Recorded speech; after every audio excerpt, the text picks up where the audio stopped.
Welcome to the Council of Better Business Bureau's podcast, The Bistro, where we will discuss today's hottest consumer trends, predict the future with consumer experts, and learn how elite businesses and entrepreneurs continue to push the envelope in today's marketplace. Hello and welcome to The Bistro. For the Better Business Bureau, I'm your host, Elaine Espinola. Thank you so much for listening today.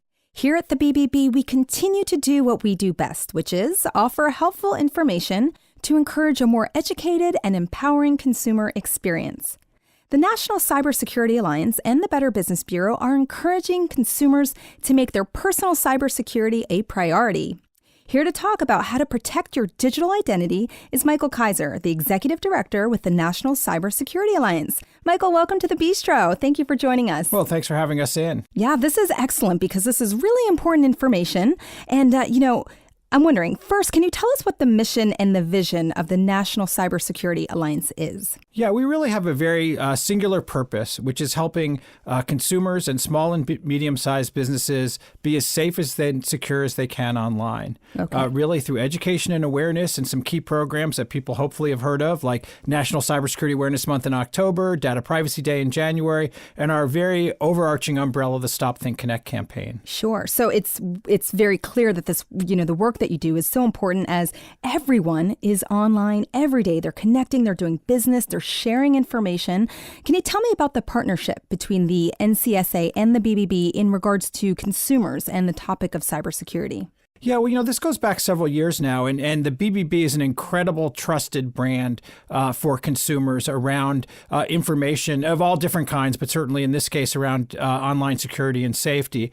And it was really important at NCSA. We always partner with other trusted brands. We really believe very importantly that by working together is how we reach everyone. We have a big problem in cybersecurity is that, as you sort of indicated, all of us are online. I sometimes like to say more people are online than drive. And look probably how much true. And yeah, I mean, because, especially we have kids under 16 online, right? So, sure. And hopefully they're not driving yet. Yeah. But and hopefully not driving in online at the same time. Yeah, well, definitely not doing that. But, and so we have to look at that issue and look at this as a societal safety and security issue and look at the amount of energy and space we give to things like traffic safety and teaching people how to cross the street safely or to drive cars safely. We haven't paid quite as much attention in cybersecurity to that. So by partnering with a brand like the BBB, I think the NCSA brings, messaging that's been tested and developed over time with lots of our key partners in industry and the government. It's kind of a really excellent example of the way we all should be working together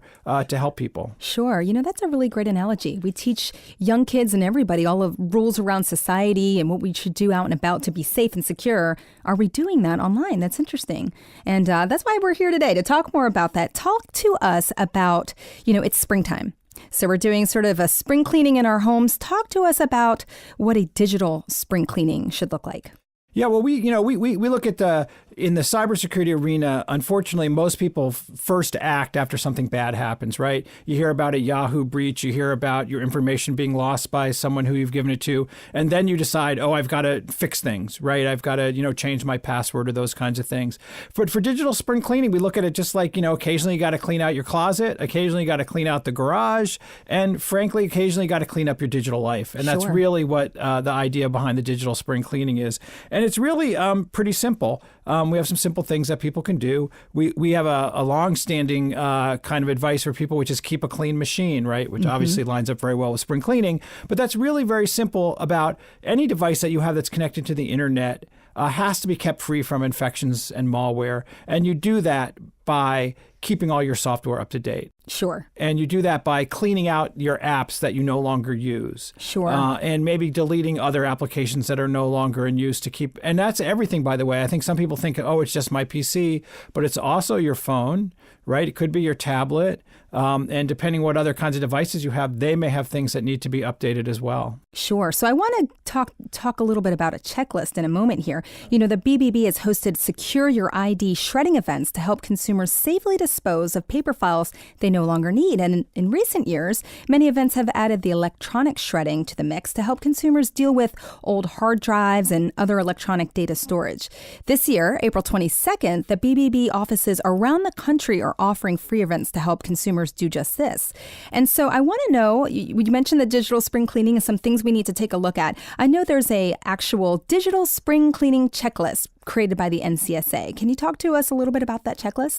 Yeah, so certainly, we talked a little bit about the Keep a Clean Machine, but we want people to declutter their mobile lives as well. I sort of mentioned that a little bit. Go through your, how many of us really, let's just face it, how many of us have on our little smartphones have a little icon that has a number next to it, which are all the apps that we have yet to update, right? So, Yes. just like, the old newspapers are piling up in the garage, it's time to go through either, decide you're keeping them or get rid of them. So that's one of the things.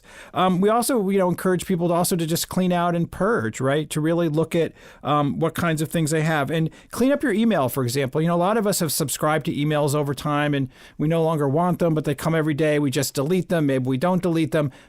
Unsubscribe for some of those lists and take care of that. And then make sure that you back up and all your important files. Ransomware is a big issue out there now. Maybe people have heard about it. It takes over your computer, encrypts your files. You have to pay the bad guys, right, to get your files back. Not a great thing. The best prevention for that is a clean copy of all your files so you can just restart your system, reset your system and start from a refresh and load everything back on. So there's a lot of different things that people can do. Mm-hmm. And the other thing that I think is really important for people to do is we like to say you need to own your online presence, right? So all of us are using various sites, right? I mean, we're using social media sites. We're using email providers. We're using, we may belong to news sites or other kinds of things. A lot of those sites have tools and for us to use to tailor that experience, either what's being seen by other people, what comes into us, and really have to go in and tune that up every once in a while, whether it's a security checkup or privacy or security settings.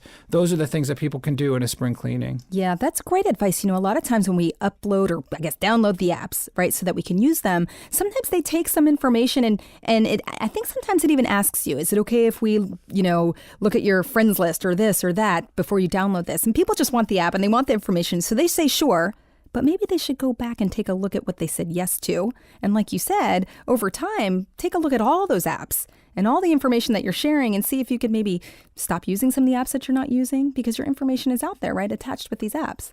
Yeah, I think that's absolutely right. And sometimes those settings change over time, Sure. right? And maybe when you first downloaded the app, you didn't have an option of turning something on or off, but now you can. So you should be looking at all those kinds of features as well. And again, I remember, just a example from my own life. We took the family down to Monticello to see Thomas Jefferson's home. And on the way down, I downloaded an app of the Constitution, right? Right.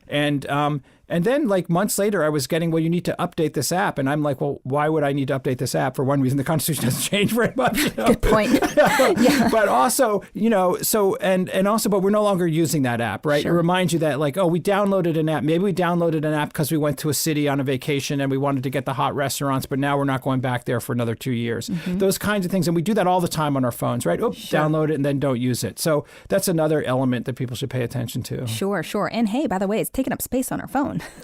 Yes. Right? And sometimes using data in the background. Yes.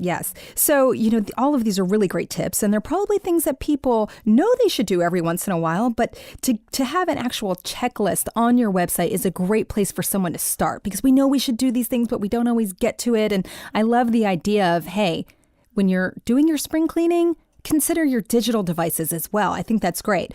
Can you share your website and maybe some resources on your website for our listeners? Yeah, so our main website is staysafeonline.org, and you'll find everything there about all of our tips and advice for people staying safe online. You'll find the checklist. You'll find all the information having to do with the project with the BBB for the digital spring cleaning.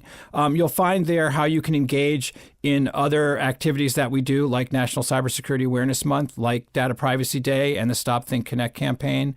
And we also have a website called stopthinkconnect.org, which is really for our larger campaign, which has just a ton of resources on a lot of different topics. So these are ongoing campaigns that the NCSA does throughout the year. So how can people get involved? So they can go to their website, they can see these campaigns. Can they actually kind of get involved in these things in their communities with some of these programs? Absolutely. Thanks for asking that question, because it really is an important element of what we do. We really count on other people to spread the word. Sure. And we also count on people changing their behavior based on information coming from people they trust, like the BBB, Sure. right, in this case, who has a long-standing relationship with consumers and businesses, and they trust that information, so it cuts through the noise. So you can come become a champion of National Cybersecurity Awareness Month as an individual or an organization. Join that list. You'll get a lot of information from us about, how you can participate in that campaign, tip sheets, all our themes. You can do the same for Data Privacy Day. We have now we have a monthly newsletter for parents called Cyber Aware, which just really focuses on the family and kids and home security, home cybersecurity. So we have a lot of different ways that people can engage with us. Yeah, I even saw that there's a place where people can actually learn things on your website, and then they can go ahead and teach online security through links again, that they find on your website, but at the schools. And they could teach it to students, and they could teach to administrators and in the community. I think that's great. Yeah, we've been doing that for quite a while. We call that our C-Save program. And really, it's an interesting program because it was started by a chief security officer of a major corporation, came to us and said, I go into schools a lot, but I don't know what to tell people. Could you help me create something? We're like, that's a brilliant idea. So we created a bunch of curriculum, and it's actually, it's in bands, for younger kids, middle school, some other stuff. And you can take that, and you don't have to use our materials specifically, but you can, tailor it to your own experience. But it's a way to get started to talk to kids about online safety and security. Sure. Well, you mentioned that it's a brilliant idea. I think it's also a really important idea because as adults, at least you're aware of yourself. As a child who might be new to, apps and the internet and things like that, there's certainly dangers and lots of things that they need to be aware of. So I personally have kids. That's why I'm perked up when I heard that, because I think it's so important. And again, as we said, children are online more than ever these days. What are some tips that you can share for parents or anyone that watches over children for how children can stay safe online? Yeah, so I think, first of all, what we say to parents generally is you have to have tips in it for your kids and rules for your kids that are developmentally appropriate, right? So, your 8 or 9-year-old is different than your 14, 15, or 16-year-old, and you have to respect that. But we've been pushing a lot lately for people. We did some research with Microsoft last year and looked at sort of the rules situations with parents in the homes and found that parents thought they had more rules than the 13 to 17-year-old kids thought they had. So there's a disconnect there, right? So we're really rethinking some of the way we've been teaching this, which has been a lot of rule-based. The other thing we found with the teenagers was a lot of teenagers said that they would first turn to their friends before they would turn to their parents for advice. So we want to teach kids how to help each other online. Sure. We think that's really important. Talk to your kids about what would you do if your friend came and said they were being harassed? What would you do if your friend came and said they were being bullied? How would you help them? Would you know where the line is between where you could help them and where you actually needed to get a parent involved? And then when you do have rules that are enforceable. That was one of the issues. I mean, it's very hard to enforce a rule like I'm going to see every single app that you download when you can't see every single app that they download. Sure. And when we know, I think 60% of the kids had opened an account that their parents didn't know about. So, you can't track every little thing. Sure. In the same way, when you send your kid out into the world and say, okay, go over to the store, it's 3 blocks away, you don't know everything they're going to see between your house and the store and back, but you have to prepare them to deal with what's along the way. So we focus on that. And when we look at the rules, we look at rules that are enforceable, and we look at rules that actually apply to everyone in the family, like when you can use your devices as a family, right?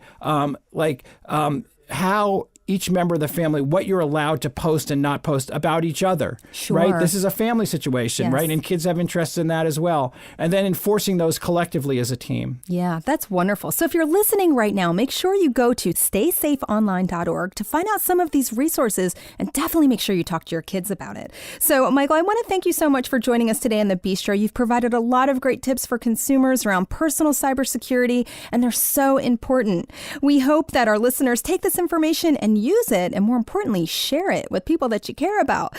Michael, thank you again for joining us. We really appreciate it. Well, thank you so much for having us in. We really appreciate all the great work of the BBB. Oh, well, thank you. The BBB is deeply committed to building and advancing a better marketplace, a trusted marketplace for all, because trust always matters. For the Better Business Bureau and as your host of The Bistro, I'm Elaine Espinola, and I thank you for listening, and I encourage you to give us your feedback on this episode. Until next time, it's been my pleasure discussing better business with you. You just enjoyed the Bistro podcast. Be sure to tune in next month for a brand new episode. To learn more about our other shows, visit betterbusiness.blueberry.com. That's betterbusiness.blueberry.com and subscribe. The thoughts and opinions expressed on this podcast are the views and opinions of the guests, not those of the Better Business Bureau, Council of Better Business Bureau, or program affiliates. This podcast is for information and educational purposes only and is copyrighted with all rights reserved. This podcast is protected by Blueberry's Terms of Service.